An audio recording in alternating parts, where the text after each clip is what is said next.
Greetings, everybody. Welcome back to the channel. It is November the 6th, 2019. Man, this year's flying by already. Um, so anyway, I thought today's video, we would revisit a topic that I talked about recently in a prior video. And that would be the Rock and Roll Hall of Fame. So, today I logged in to do my fan voting and was disappointed to see that the Dave Matthews Band, oh, shaking my head, had taken over the lead from Pat Benatar in the fan voting. Now, obviously we know that fans don't decide. It's the official voters that make the decision, and so I have some predictions. And if when all is said and done, if I'm right, I'm right. If I'm wrong, I'm wrong. So let's get to my predictions. For starters, I say that I predict that Pat Benatar will be inducted into the Hall of Fame. I predict that the Doobie Brothers will be inducted into the Hall of Fame. I believe that despite the fan voting, it is only fair that if you induct Janet Jackson last year, that you induct Whitney Houston and that amazing singing voice she had into the Hall of Fame this year. So that leaves me with two more. Now, for whatever reason, the general public seems to love the Dave Matthews Band. Why, I don't know. Me personally, I know it's kind of a generic term, but you know what? They always want to call my favorite music glam metal and hair bands. So, you know what? I have no problem calling the Dave Matthews Band mid-90s college music. Because that's what it is. When did I hear it for the first time? Well, my brother, when he was in college, in the mid-90s. And those CDs became Frisbees really quick. Before I just decided I had enough of hearing them one day, they wouldn't quit working, so I just took the some bitches and broke them in half. So anyway, the Dave Matthews Band gets in. For my fifth and final prediction, I believe this is going to come down to... It's going to come down to either Motorhead or Judas Priest. I have my choice. I go with Priest. I'm a little bit more familiar with their stuff. I actually have some of Judas Priest's music in my collection. I was never really a big Motorhead person. I mean, they have their fans and stuff, and their loyal fans, and they inspired people, but it's just not my cup of tea. So anyhow, those are my predictions, and I'd be interested to revisit this topic in a few months or whatever from now when the final decisions are made. And we see who gets inducted and see if I'm even somewhat correct. Be interested to see. Now, that's the first part of this video. I also want to talk about some artists that I would like to see in the Hall of Fame. Excuse me.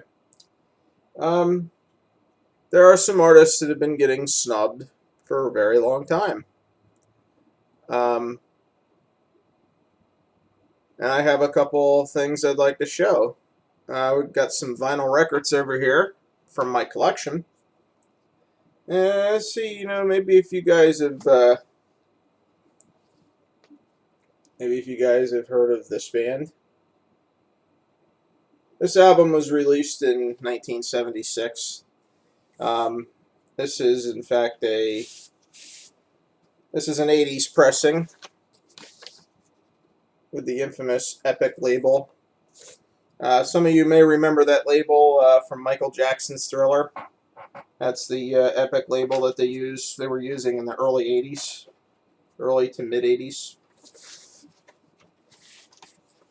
Now, why is it that this band is not in the Hall of Fame?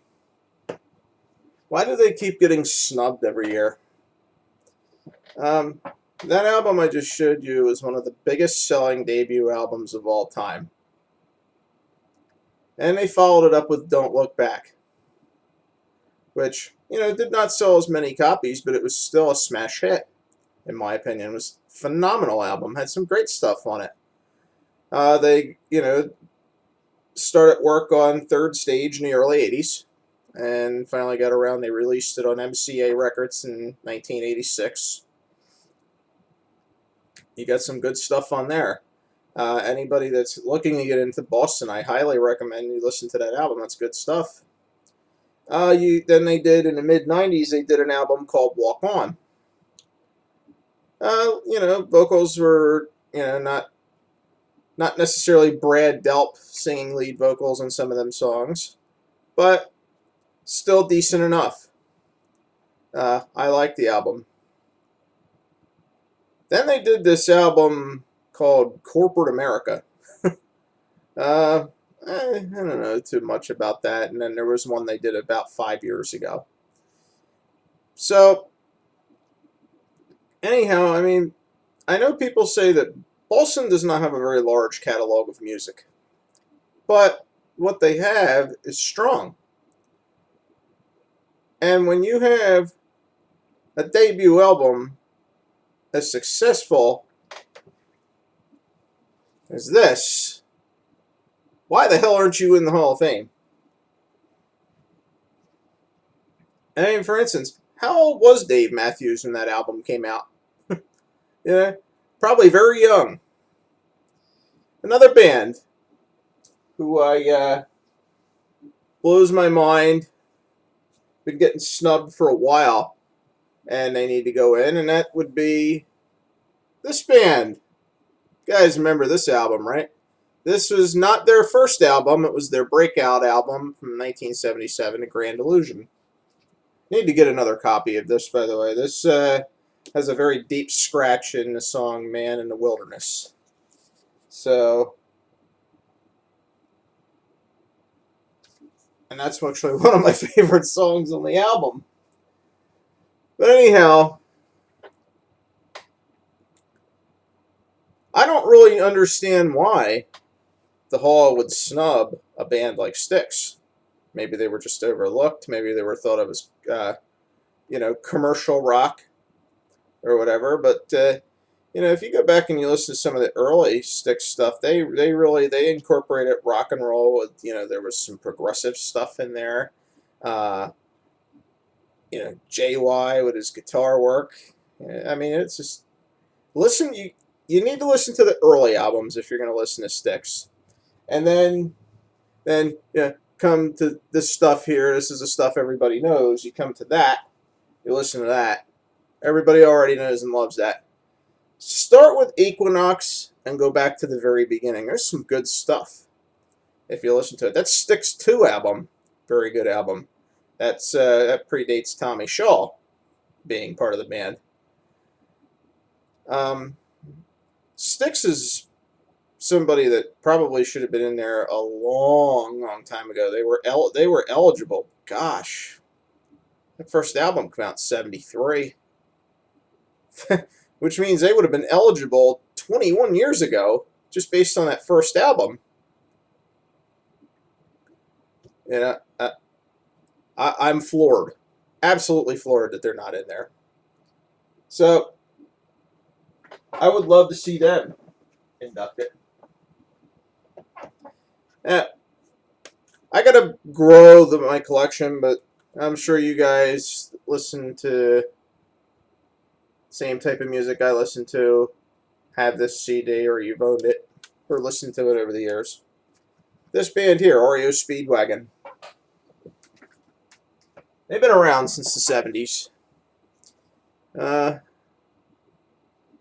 That CD right there, if you're ever going to get an Oreo Speedwagon, that's the CD you want right there. There's a lot of really good stuff on there.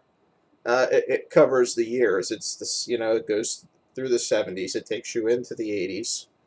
I believe that actually came out about 1988, because I believe it's in the song "Here with Me," which is I think was done as it might have been done as a new track on that album. So I think that was my first experience listening to that album. It was probably the summer of '88. So that album's been around for a while now, but that'll cover you on REO Speedwagon, as far as the hits and stuff, so you can get familiar with them if you're looking to get into them as a band. So these are 3 bands right here that should have been in a long time ago, and I don't know why they keep getting snubbed every year. I don't know if he ever got in or not, but I'd have to go back and look at prior years. But I would definitely be a supporter or proponent for Meatloaf being inducted. If he's not, I'd have to go back and look at the previous years. But if he's not in there yet, hopefully he does get in there soon. And then there's one other group I would like to talk about. Since we are talking about the Rock and Roll Hall of Fame in this video, there's a band that was around long before Dave Matthews, and singer of the group was a guy named Mike Patton. He's been around. He was with a group in the mid 80s. I think it was called, what was it, Mr. Bungle? Something like that. I tried to listen to that stuff, guys. Oh my goodness. But anyhow, the name of the singer is Mike Patton, and the group is Faith No More. And since we're going to talk about Dave Matthews, how about we talk about some people that have been around a little longer than Dave Matthews that have been getting snubbed? Faith No More, somebody that should definitely be in the Hall of Fame.